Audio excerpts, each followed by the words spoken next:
டேய் பாண்டி, துளசிக்கு அப்படி என்ன தகுதி இருக்குன்னு நீ கண்டுபிடிச்ச? கோமதி, ஆ, இல்ல நீ துளசிக்கு தகுதி இல்லைன்னு இதோ துளசியை தானே சொன்னா. அதையே நான் சொன்னா ஏன் உங்களுக்கு இப்படி கோவம் வருது? அத்த, பெரியம்மா சொன்ன மாதிரி துளசிக்கு நாச்சியாராக எல்லா தகுதியும் இருக்கு. இன்னைக்கு இந்த ஜமீன் வீட்லயே நாமெல்லாம் இருக்கிறது துளசியோட புத்திசாலித்தனத்தால தான்.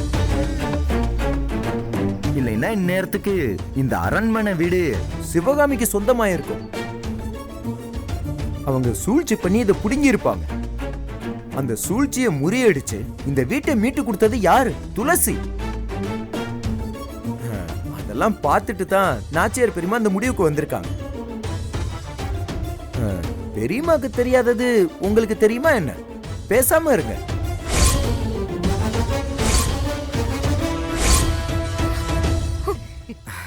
அண்ணி பாத்தீங்களா, பாண்டி பேசவே மாட்டான், ஆனா அவன் பேசினா கரெக்டா இருக்கும். எவ்வளவு தெளிவா பேசுறான் பாருங்க. அண்ணி, நீங்க எந்த முடிவு எடுத்தாலும் நாங்க உங்க கூடயே நிக்கிறோம் அண்ணி. ஆமாக்கா, துளசிதான் இந்த வருஷம் கும்பம் எடுக்கணும். துளசி, நீ இந்த மரியாதை வேணான்னு சொல்லவே கூடாது. ஏத்துக்கிறேன்னு சொல்லு. அதெல்லாம் துளசி சந்தோஷமா ஏத்துக்கும். அது கையால வாங்கி பூஜை ரூம்ல வைக்கும். என்னப்பா வைப்பில்ல?